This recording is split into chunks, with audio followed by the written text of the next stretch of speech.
remember that we were talking earlier about we don't have restrictions on owning exotic cats, but we do have restrictions on owning native species. So it is actually illegal to have a bobcat in your backyard because it is native. But not a tiger. But not a tiger. Chipmunk also completely Chipmunk. Because it's native. Or if you decided to try to keep one of those deer fawns that might walk across your yard or something, can't do that either. So this bobcat is native, and his name is Collins, and unfortunately for him, he was supposedly rescued as a cub by this man up in Mount Airy, North Carolina. It's illegal to do that. But he realized he was in trouble, and eventually, after some time, gave Collins up voluntarily to avoid being prosecuted. Now, how come you're allowed to have him here? Well, while this man had Collins, he actually had him declawed on all four paws. Oh. And so there's no way that Collins could go back out in the wild and defend himself or bring down prey or anything like that. And so when Collins was first rescued, he actually went to a facility up in the mountains. They already had a female bobcat, and they were planning to put this guy and the other bobcat together, and hopefully they would live happily ever after, you know. That didn't happen.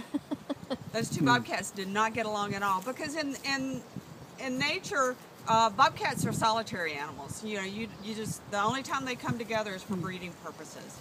And so Collins and the other bobcat did not get along at all, and the facility out there called us and said, "Do you have room for one of the bobcats?" Because they didn't have room to house them separately, not over a long period of time. And so we took Collins in, and that's how he came to be here.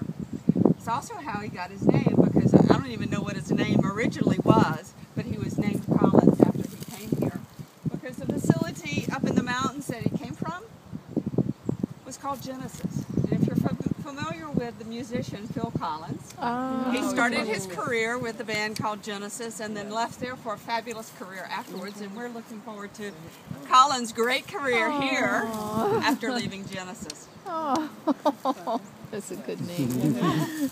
We have some really good name stories around here. But yes, Collins is a bobcat. They get their name because, see this little tail? That little it's a naturally bobbed tail, and that's where they get their name from. Bobcat.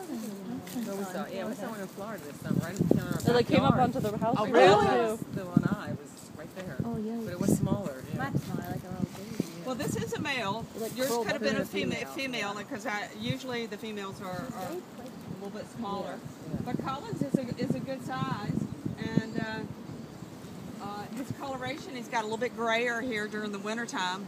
During the summer, he tends to have a little bit more brown on it, I think. And like I said, they are solitary animals, but they are all over the United States. All the way, their range is even into Canada and down into Mexico.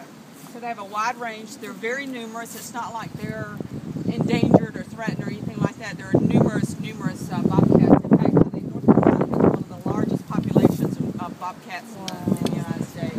He's amazing.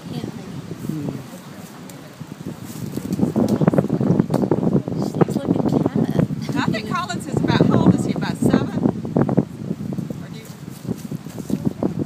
No, he is 12. Oh, wow. Yeah. Do you know, Soren? I think it's the same for most animals. They live around 10-ish years in the wild, but they live closer to 20 in captivity. Usually between 18 and 22 is the range. Because most of our animals are abused or mistreated or neglected before we get them, usually our animals don't live. They live closer to the 18-year-old range than the 22-year-old range.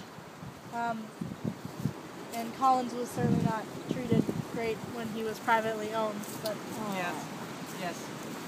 So Collins. And because it's been declawed, a lot of times that puts, since it takes off like the first knuckle on wild animals, it causes them to develop arthritis in their joints and their legs, their wrists and everything, having to support their weight rather than using their paws. he's also very stick aggressive.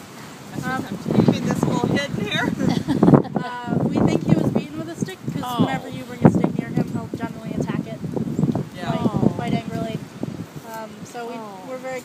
sticks around him. And giving him treats is a little bit more complicated than with the other animals.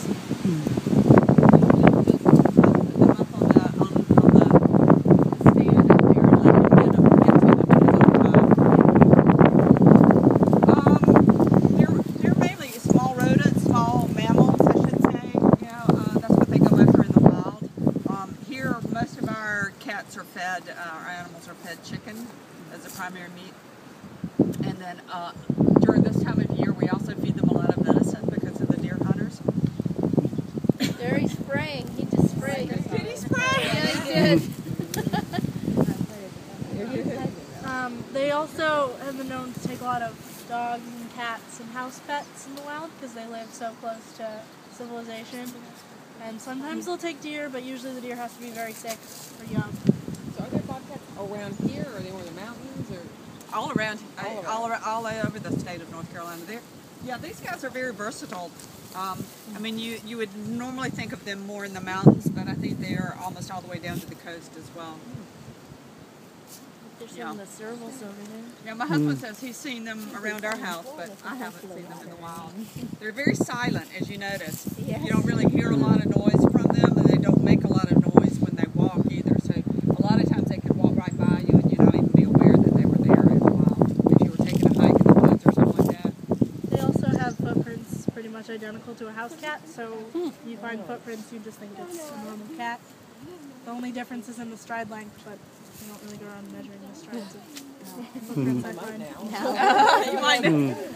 Okay.